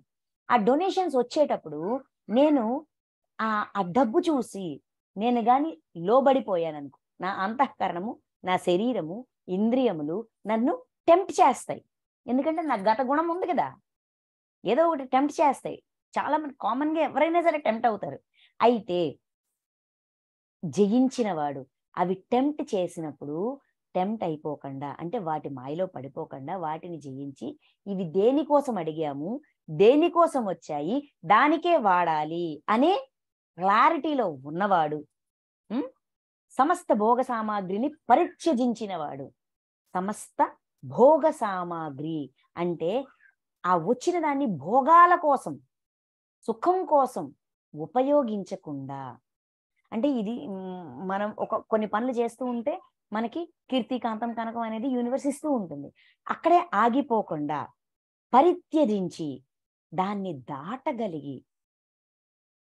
దాటగలిగి ఆశ్రయరహితుడైన ఆశారహితుడైన సాంఖ్యయోగి, ఆశని పక్కన పెట్టగలిగిన సాంఖ్యయోగి అంటే దానం ఇచ్చినవాడు, దానం పుచ్చుకున్నవాడు, ఈ సంకల్పం చేసినవాడు, అందరూ కూడా ఆత్మ పదార్థమే, వాడు వేరు నేను వేరు అనే ఆలోచన లేకుండా అంతా కూడా ఆత్మ పదార్థమే. సాంఖ్యయోగి ఆత్మతత్వాన్ని చూడగలిగిన వాడు, అంగీకరించగలిగిన వాడు, ఆచరించగలిగిన వాడు, కేవలం శారీరక కర్మలను ఆచరించినను అంటే తన అవసరాల మేర మాత్రమే పనిచేసినా కూడా పాపము అంటదు. అంటే అక్కడ బాధ్యతల్ని విస్మరిస్తున్నారని కాదు, బాధ్యతని కర్తవ్యంగా భావించి నిర్వర్తిస్తున్నాడు కాబట్టి పాపము అంటదు, పాపం చెయ్యరు. ఎందుకంటే వాడికి ఒక క్లారిటీ ఉంది, నా ఇంద్రియాలు, నా అంతఃకరణాన్ని నేను ధర్మబద్ధంగా ఉపయోగించాలి, ఆ క్లారిటీ ఉంది. రెండోది ఏంటి, భోగాలు, సమస్త భోగ సామాగ్రిని పరిత్యజించినవాడు అంటే వాటిని విడిచిపెడతాడు. ఇది భోగం కోసం కాదు, ఈ భోగాలు అంటే ఇప్పుడు మన వాడి ఎవరో వెళ్ళి డబ్బులు అడిగితే ఇచ్చేస్తారా అండి? కాదు కదా. ఒక స్థితిలో ఉన్నవాళ్ళు అడిగితే ఇస్తారు. నేను ఇంత గొప్పవాడిని కాబట్టే నాకు ఇచ్చారు అనే భావన తీసేసి, ఆ భావన లేకుండా, ఇది పొందాను, ఇది నాకు ఉపయోగించుకుంటాను అని లేకుండా వాటిని విడిచిపెట్టగలగడం, పక్కన పెట్టగలగడం. దేనికోసం వచ్చింది దాని వరకు మాత్రం, అంటే పని వరకు మాత్రమే. ఏంటది, రాముడు బాణం చూసారా? రామ బాణం ఏంటి, ఎటువైపు ఎక్కువ పెడితే సూటిగా వెళ్ళి తగులుతుంది అంటారు. అదేవిధంగా దేని మీద అయితే, దేనికోసమైతే మనం ఆ పని చేస్తున్నామో, ఏ సంకల్పంతో ఆ పని చేస్తున్నామో నిరంతరం ఆ సంకల్పానికి కట్టుబడి ఉండగలిగి అవసరాల మేర మాత్రమే పని చెయ్యగలగడం, కర్మలో అకర్మ, అకర్మలో కర్మని చూడగలగడం. ఓకే, నెక్స్ట్ 22, తాను కోరుకోకుండానే. ఇది అన్నిటికంటే ముఖ్యమైనదండి. నిజంగా ఈ శ్లోకము ఇప్పుడు నాకు అర్థమైనట్టుగా ఇంతవరకు అర్థం కాల. తాను కోరకుండగానే లభించిన పదార్థములతో, అంటే అప్రయత్నముగా అమరిన లాభములతో సంతుష్టుడైన వాడు, అసూయ లేనివాడు, హర్షశోకాది ద్వంద్వాలకు అతీతుడు అయినవాడు, సిద్ధి యందును అసిద్ధి యందును సమదృష్టి కలిగి ఉండును. అట్టి కర్మయోగి కర్మలను ఆచరించుచున్నప్పటికీ వాటి బంధాలలో చిక్కుకోడు. చూడండి, ప్రతి శ్లోకం వెనక పాపాలు అంటవు, కర్మల్లో ఇరుక్కోడు, బంధాల్లో చిక్కుకోడు. అంటే కర్మలో అకర్మని, అకర్మలో కర్మని చూడగలిగిన వాడు ఎప్పటికప్పుడు అదే క్షణంలో విడుదల పొందుతుంటాడు. కర్మచక్రం నుంచి, కర్మబంధం నుంచి విడుదల పొందుతుంటాడు. Each and every moment awareness లో ఉంటారు. ఎలాగంటే చూడండి, ఇప్పుడు తాను కోరకుండగానే లభించిన పదార్థములతో, అంటే అప్రయత్నంగా అమరిన లాభములతో. నేను అనుకోలేదు కానీ వచ్చింది అంటాం. నేను అసలు అనుకోలేదండి, కానీ నాకు పలానా వాళ్ళు వచ్చి పలానా మీటింగ్కి ఇన్వైట్ చేశారు, నా క్లాస్ అడిగారు, లేదంటే ఇంకోటి నాకు హెల్ప్ చేశారు, నేను అనుకోకుండానే ఇవి సిద్ధించాయి అని చెప్తా ఉంటాం. అనుకోకుండా ఏది రాదండి. ఎందుకంటే అప్పుడెప్పుడో మనం అనుకుని ఉంటాం. అనుకుని మర్చిపోయి ఉంటాం. వదిలేసి ఉంటాం. కానీ అంటే సింపుల్‌గా ఎలా చెప్పాలంటే హ్మ్. మనము ఆధ్యాత్మికతలోకి, స్పిరిచువాలిటీలోకి రాకముందు పూర్తిగా భౌతిక జీవితాన్ని జీవిస్తున్నప్పుడు మనకి ఎటువంటి కోరికలుంటాయి? నన్నందరూ గౌరవించాలి. నన్ను పట్టించుకోవాలి. ఆహ్, నన్ను గుర్తించాలి. నా శ్రమని గుర్తించాలి. ఇలాగ మనకి రకరకాలుగా ఆలోచనలుండేవి. అవునా? ఈ ఆలోచనలు అప్పుడు మనం ఇలా ఉంటే బాగున్ను అని ఎంతో ప్రయాసపడ్డాం. అటువంటివి ఫీలింగ్స్ ఉన్నాయి. వాటిని అవి నెరవేరాలి. అవి ఖచ్చితంగా నెరవేరాలి అని చెప్పి మనం ఎంతో తపన పడ్డాం. ప్రయత్నం చేశాం. ఆ కోరిక నెరవేర్చుకోవడానికి మన ప్రయత్నం మనం చేశాం. ఎంత చేసినా కూడా ఫలితం దక్కల. కొన్నిసార్లు అంటే మనం 100% అనుకుంటే ఓ 10%, 15% దక్కింది. దాంతో మనకి తృప్తిలే. ఇంక అంతేలే నా బతికింతే అన్నట్టుగా వదిలేస్తాం. ఓకే. తర్వాత జీవితం గడుస్తా ఈ ఆధ్యాత్మికతలోకొచ్చాక, ధ్యాన మార్గంలోకొచ్చాక, కర్మ సిద్ధాంతాన్ని తెలుసుకున్నాక, ఇలాగ మన ప్రయాణం సాగుతుండగా మనల్ని నలుగురు గౌరవించడం అనేది ప్రారంభమవుతది. ఎంత బాగా చెప్పారండి. ఎంత చక్కగా చెప్పారండి. అన్నీ చేస్తూ మీరెలా చేయగలుగుతున్నారండి? అంటే ఆనాడు కోరుకున్న గౌరవం, గుర్తింపు, ప్రాముఖ్యత ఈనాడు దక్కింది. ఈరోజు మనకి దాని గురించి అవేర్‌నెస్సే లేదు. కానీ వచ్చింది. వచ్చినప్పుడు ఏమనుకుంటాం? నేనస్సలు అనుకోలేదు ఇంతలా మెచ్చుకుంటారు, ఇంతలా అభిమానిస్తారు, ఇంతలా గౌరవిస్తారని నేనస్సలు అనుకోలేదు. నేను ఎక్స్‌పెక్ట్ చేయలేదు అంటాం. ఎక్స్‌పెక్ట్ చేయకుండా వచ్చింది కాదు. అప్పుడెప్పుడో ఎక్స్‌పెక్ట్ చేశాము. ఇప్పుడు వచ్చింది. వచ్చిన దాని పట్ల ఎలాగుండాలనేది ఈ శ్లోకం. తాను కోరకుండగానే లభించిన పదార్థములతో అప్రయత్నంగా అమరిన లాభములతో సంతుష్టుడైన వాడు.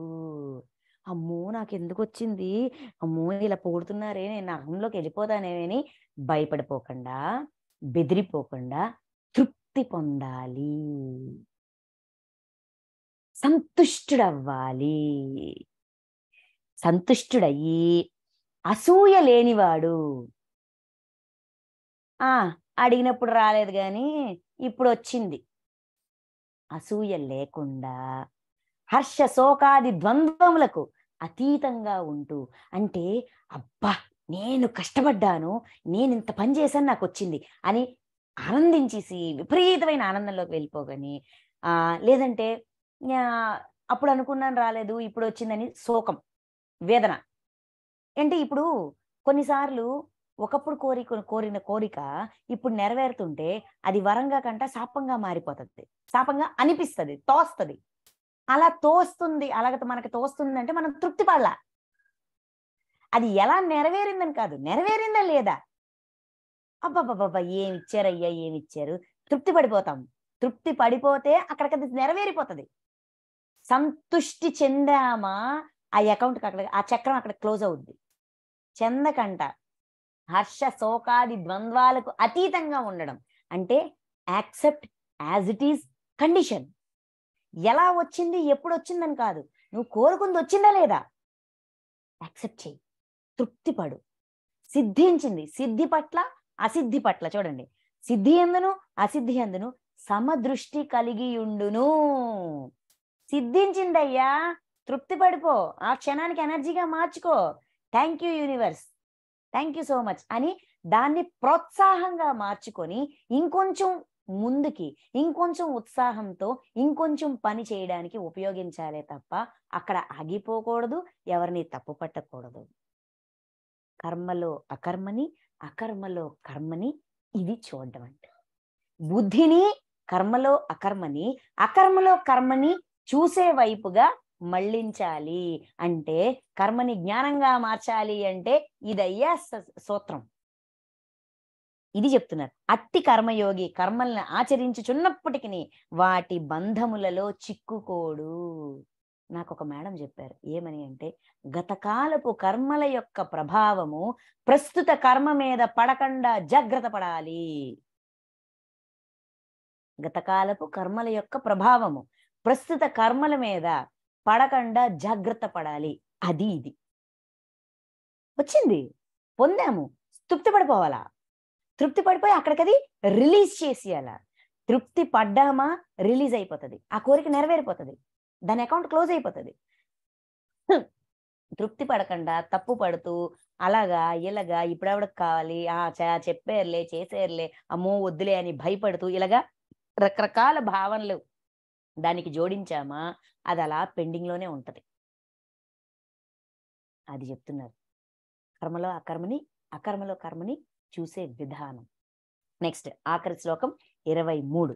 అంటే ఈ 5 శ్లోకాలలో హౌ ఈజ్ ఇట్ పాసిబుల్, కర్మలో అకర్మని, అకర్మలో కర్మని చూడడం ఎలా సాధ్యం, బుద్ధిని అంత లోతుగా అంత నిగూఢంగా ఉపయోగించడం ఎలా సాధ్యం అంటే ఇలా సాధ్యం.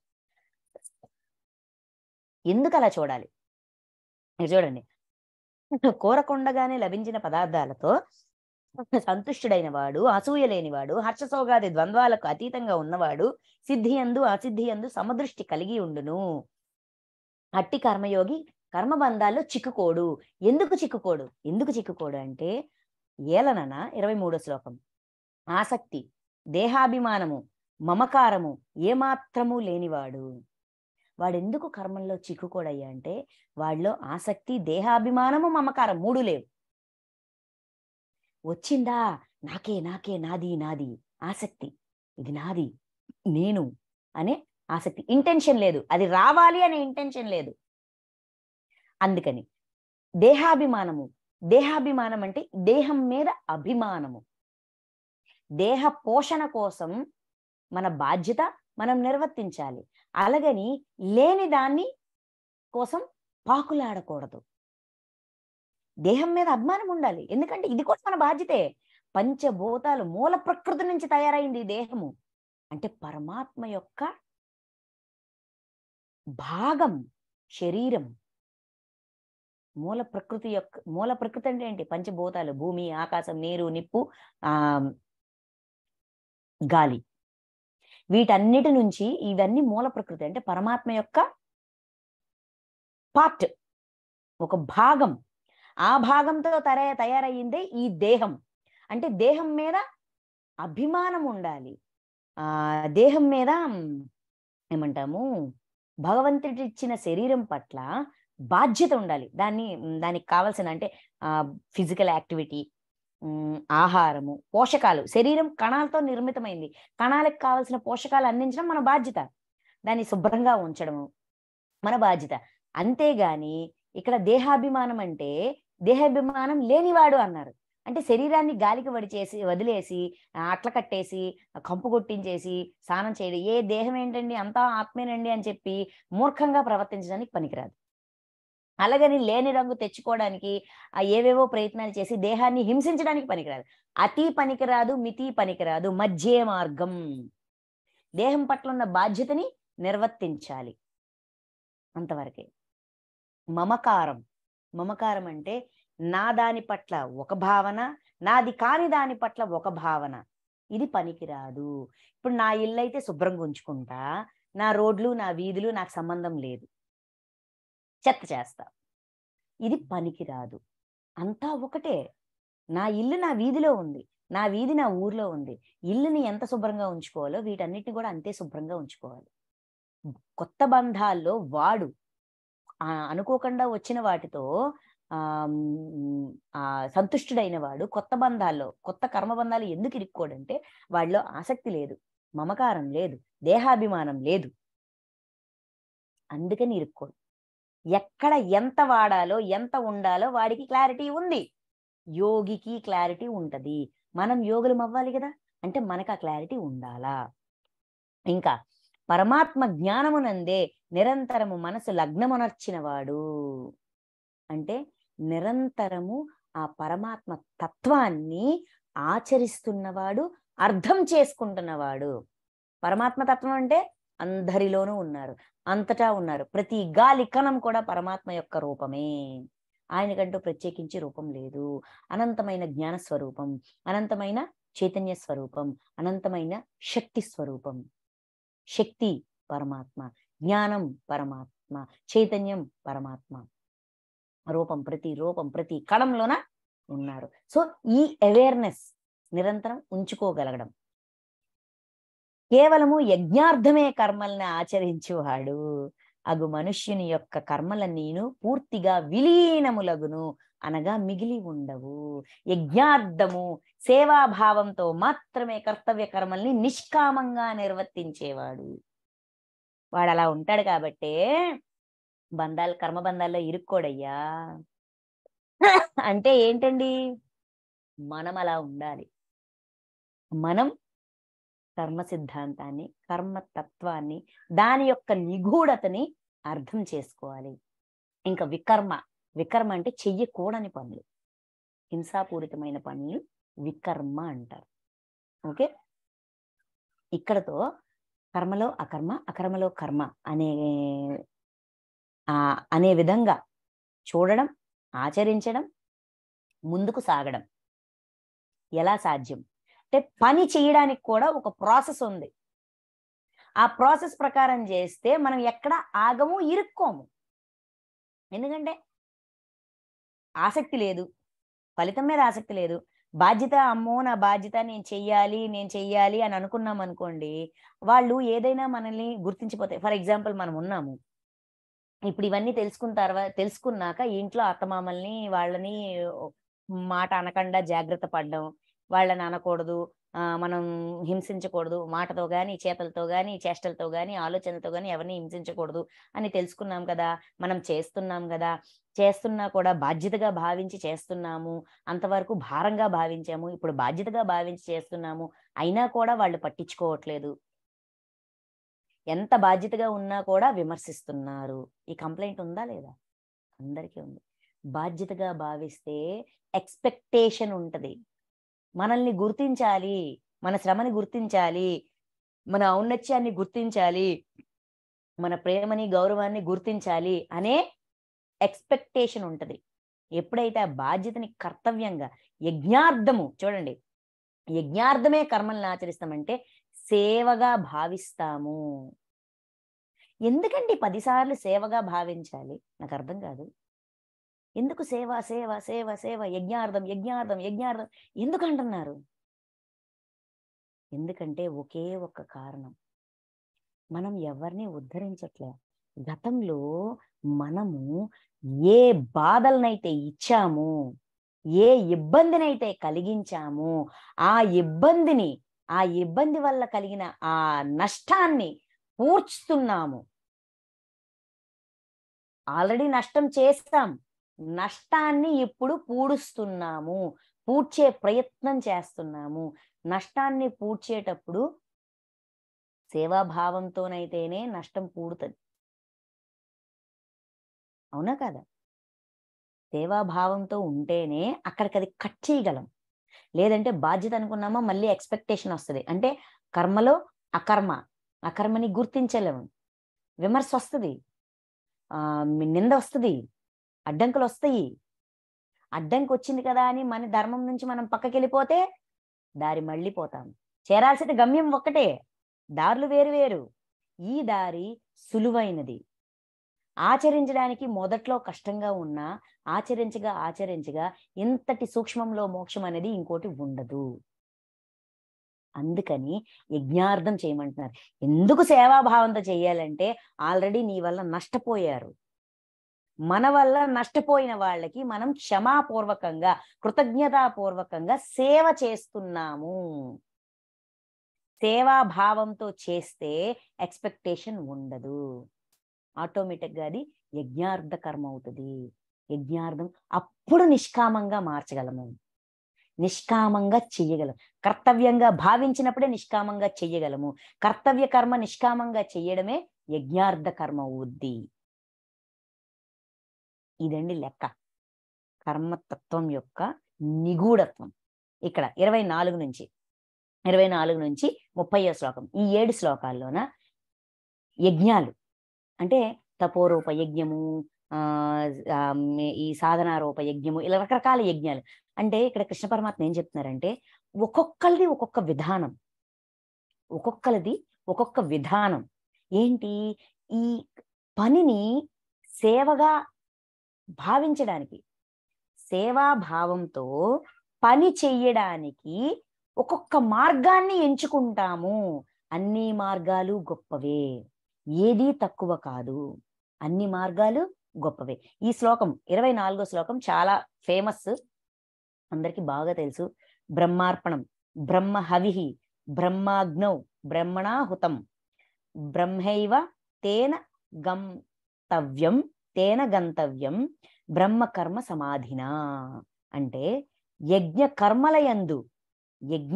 కర్మలయందు ఉపయుక్తమగు సువ్రాది సాధనములు బ్రహ్మము, హోమము చేయు ద్రవ్యము బ్రహ్మము, అగ్నియు బ్రహ్మము, యజ్ఞము నాచరించు కర్తయు బ్రహ్మము, హవన క్రియయు బ్రహ్మము, ఈ బ్రహ్మ కర్మయందు స్థితుడై యుండు యోగి ద్వారా పొందదగిన యజ్ఞ ఫలము కూడా బ్రహ్మము.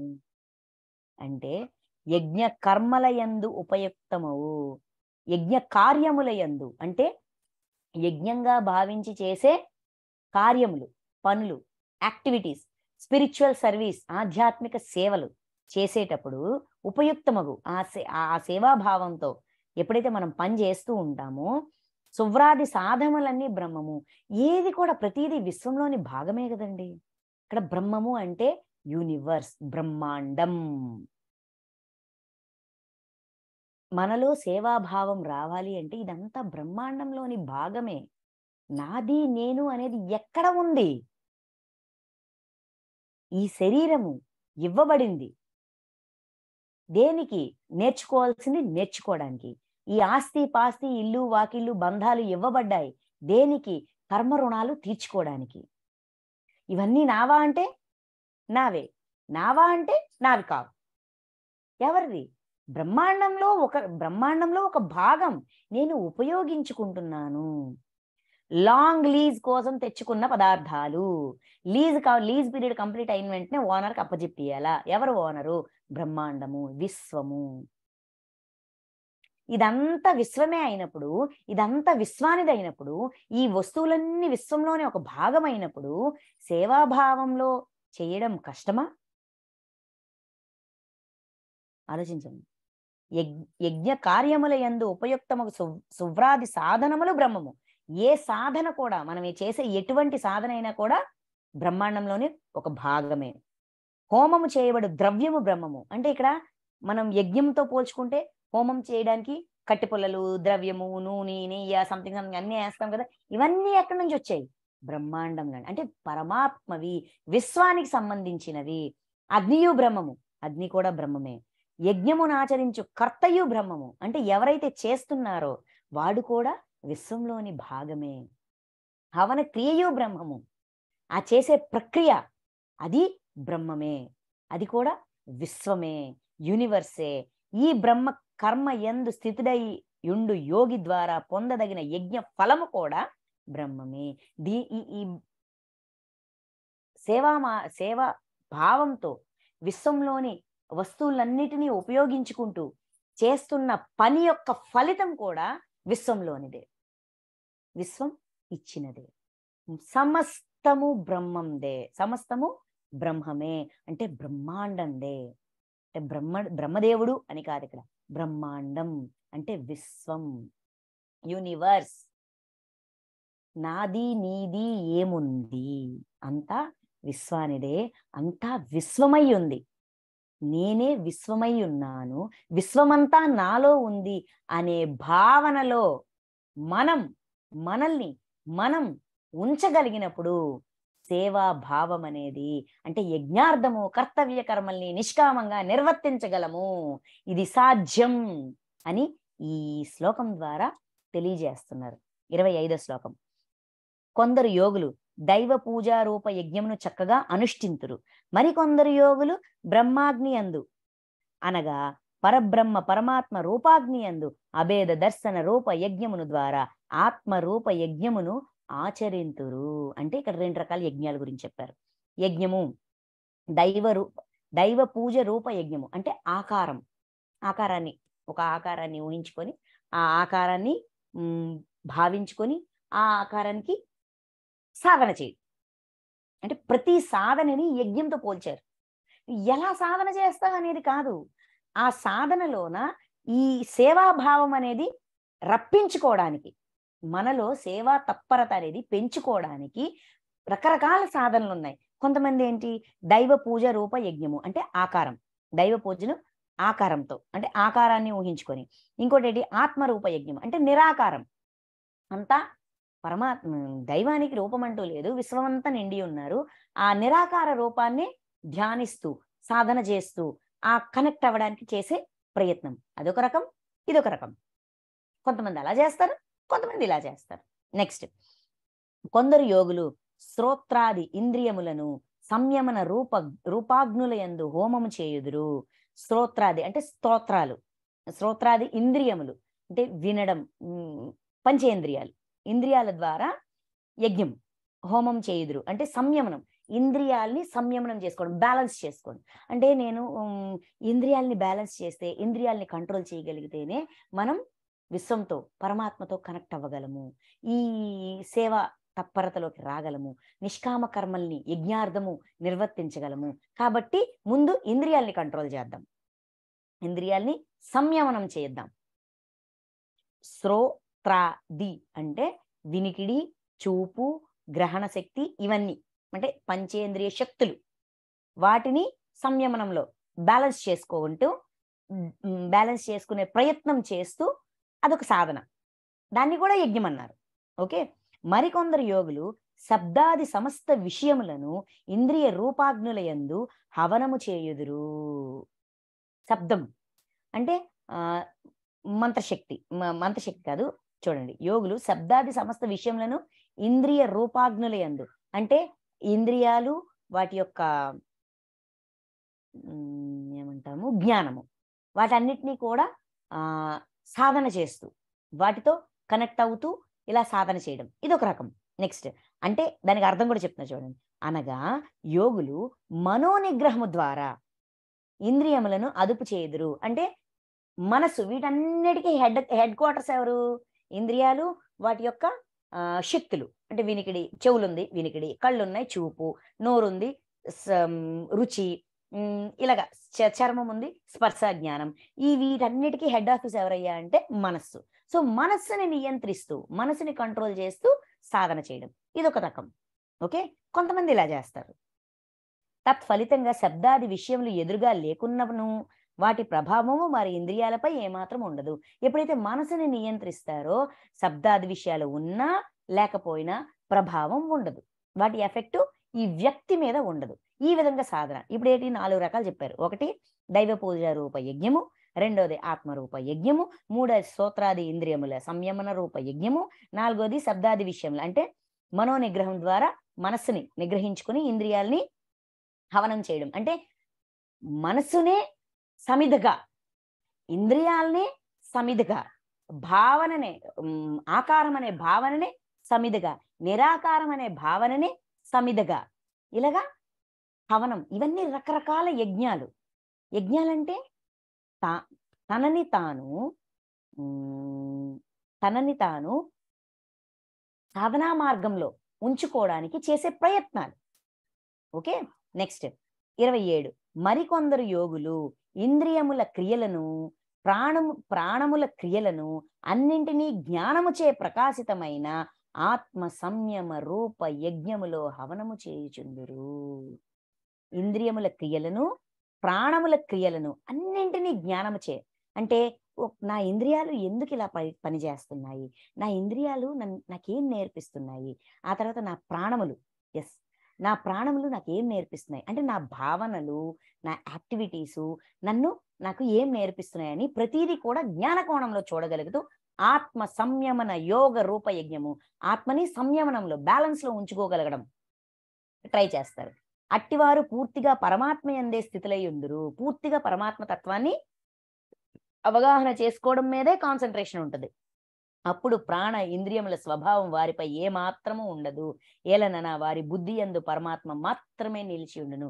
జ్ఞానం జ్ఞానంతో కనెక్ట్ అయిన వాడు ఎప్పుడూ కూడా ప్రతి ఒక్కటి కూడా పరమాత్మ స్వరూపంగా చూడగలుగుతాడు. అందుకని ఏ ప్రభావం ఉండదు, వారిపై ఏమాత్రం ప్రభావం ఉండదు. ప్రాణ ఇంద్రియములు, ఇంద్రియాల తాలూకు ఎఫెక్ట్ గాని, ప్రాణం తాలూకు ఎఫెక్ట్ గాని అంటే ఏది కూడా వాళ్ళ మీద ఎఫెక్ట్ ఉండదు. ఎందుకంటే ప్రతి దాంట్లో పరమాత్మని చూడగలుగుతారు, జ్ఞానంగా మార్చుకోగలుగుతూ ఉంటారు. 27 నెక్స్ట్. కొందరు ద్రవ్య సంబంధముల యజ్ఞములను, మరికొందరు తపోరూప యజ్ఞములను, కొందరు యోగ రూప యజ్ఞములను చేయుదురు, మరికొందరు అహింసాది తీక్ష వ్రతములను చేపట్టి యత్నశీలురై స్వాధ్యాయ రూప జ్ఞాన యజ్ఞములను ఆచరింతురు. అంటే ద్రవ్య సంబంధ యజ్ఞములు. ద్రవ్యము అంటే వస్తువుల్ని ఇవ్వడం, తనకి తోచనైనంత, అంటే డబ్బుతో ఎవరికైనా ఏదైనా కావాలంటే కొని పెట్టడము, ఇలాగ సామాన్లు ఇస్తూ ఇదొక రకమైన సేవ. ఇస్తారు కదండి ఇలాగా కొంతమంది ఎక్కడైనా భోజనాలు పెట్టాలి అంటే అనాథాశ్రమాలకు భోజనాలు పెట్టాలు, డబ్బిచ్చి అంటే వండి ఇవ్వలేము, డబ్బిస్తాం, ఇచ్చి అరేంజ్ చేస్తాం అలాగా. నెక్స్ట్ మరికొందరు తపో రూప యజ్ఞములు, తపస్సు అంటే ఒకే విషయాన్ని తపనగా భావిస్తూ చేయడం, తపించిపోతూ చేయడం. కొందరు యోగ రూప యజ్ఞములు, యోగం ఆసనాలు అనుకోండి, యోగం అష్టాంగం, పతంజలి చెప్పిన అష్టాంగ మార్గం, తద్వారా ఆ మార్గంలోన. మరికొందరు అహింసాది తీక్ష వ్రతములు, అంటే తీక్షణంగా అహింసా వ్రతం చేస్తారు. నోరు తెరిస్తే సూక్ష్మ క్రిములు లోపలికి వెళ్ళిపోయి చనిపోతాయని చెప్పి నోటికి గుడ్డ కట్టుకొని, నడిస్తే నేల మీద ఉన్న చీమలు లేదంటే సూక్ష్మలు చనిపోతాయని ఆ నడిచే దారిని చీపుతో తుడుచుకుంటూ పక్కకి జరుపుతూ నడవడం. ఇలాగ జైనుల్లోన వాళ్ళలోన శ్వేతాంబరాస్, దిగాంబరాస్ అని ఉంటారు. వాళ్ళు అహింస వ్రతాన్ని తీవ్రంగా చాలా లోతుగా పాటిస్తారనమాట. ఎందుకంటే అహింసో పరమో ధర్మ అనే సూత్రాన్ని బాగా నమ్ముతారు. యత్నశీలురై ఇంకొంచెం లోతుగా ట్రై చేసి స్వాధ్యాయ రూప జ్ఞాన యజ్ఞములను ఆచరింతురు.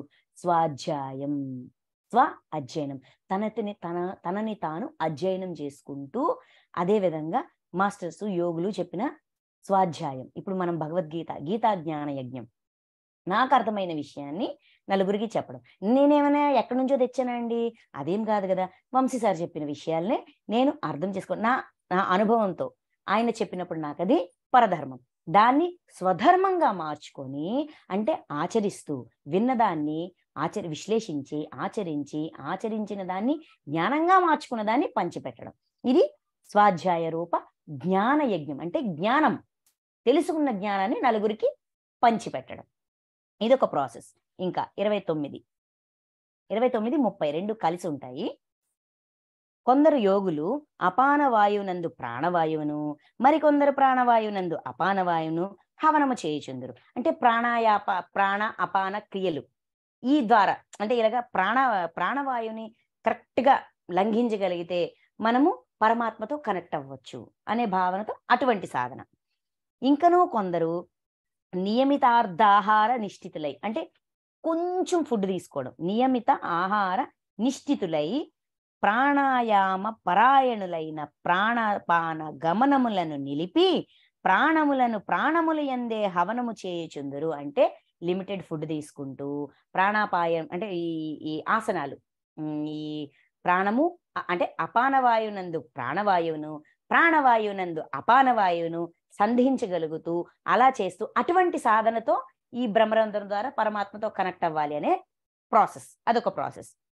యజ్ఞ విధులైన ఈ సాధకులందరూ, అంటే ఇంతవరకు చెప్పిన ఈ రకాలన్నీ కూడా, ఈ రకరకాల సాధనలు, రకరకాల యజ్ఞాలు, రకరకాల విధానాలన్నీ కూడా సాధకులకు అందరూ కూడా యజ్ఞముల ద్వారా పాపములను రూపుమాపుదురు. అంటే ఏ విధంగా చేసినా, ఎలా చేసినా, ఎటువంటి సాధన చేసినా కూడా అందరి ప్రయత్నం ఏంటంట, పాపాలను రూపుమాపుకోవడం. అంటే కర్మబంధం నుంచి విడిపడడం, బయటపడడం, కర్మచక్రం నుంచి బయటపడడం. అయితే అది మేలా, ఇది మేలా, ఏది మేలు, ఏది బెస్ట్, ఏది చెయ్యాలి, ఎలా చెయ్యాలి, మాకు అవన్నీ చేత కావే అనే ఆలోచన వస్తుందా? కంగారు పడకండి, ఇక్కడ చిన్న లిటికేషన్ ఉంది. ఏంటయ్యా అంటే, రకరకాల జన్మలలో జీవుడు ఈ విధమైన ప్రయత్నాలు చేస్తూ చేస్తూ చేస్తూ చేస్తూ ఫైనల్ గా సేవా మార్గంలోకి వస్తాడు. ఇటువంటి ఇక్కడ ఇక్కడ ఒక దగ్గర ఒక 18-16 రకాలు చెప్తారు యజ్ఞాలు. ఈ యజ్ఞాలన్నీ మనం ఆచరించామా లేదా అంటే ఆచరించి ఉండవచ్చు, ఉండకపోయి ఉండొచ్చు. కేవలం ఒక జన్మనే పరిగణలోకి తీసుకుంటే ఒక ప్రాసెస్ గట్టిగా చేయగలం. కానీ అన్ని జన్మలకి మనకు ముందే చెప్పారు, ఈ అధ్యాయంలో చెప్పారు, గత జన్మలు నాకు గుర్తున్నాయి నీకు గుర్తులేవు అర్జున అని. అంటే జన్మల పరంపరలో ఈ రకరకాల యజ్ఞాలన్నీ కూడా చేసావయ్యా, ఇన్ని ప్రయత్నాలు ఇన్ని రకాలుగా కూడా సాధనలను ఆచరించాము. కొన్ని చేసి ఉండొచ్చు, కొన్ని చేసి ఉండకపోవచ్చు, కానీ వీటన్నిటినీ చేస్తున్నాం. దేనికి అంటే నీ సాధనలు ఎందుకు చేస్తున్నామంటే పాపాలను రూపుమాపుదురు. ఏదో ఒక ప్రయత్నం ఏంటి, పాపం నుంచి బయటికి రావడానికి, కొత్త పాపం చేయకుండా ఉండడానికి, అంటే దుష్కర్మల నుంచి విడుదల పొందుతూ కొత్త దుష్కర్మలు చేయకుండా ఉండడానికి, కర్మచక్రం నుంచి కర్మ బంధముల నుంచి విడిపడడానికి ఇన్ని రకాల ప్రయత్నాలు ఎందరూ చేస్తారు. ఏది తక్కువ కాదు సుమా, అన్నీ గొప్పవే. అన్ని యజ్ఞాలు గొప్పవే.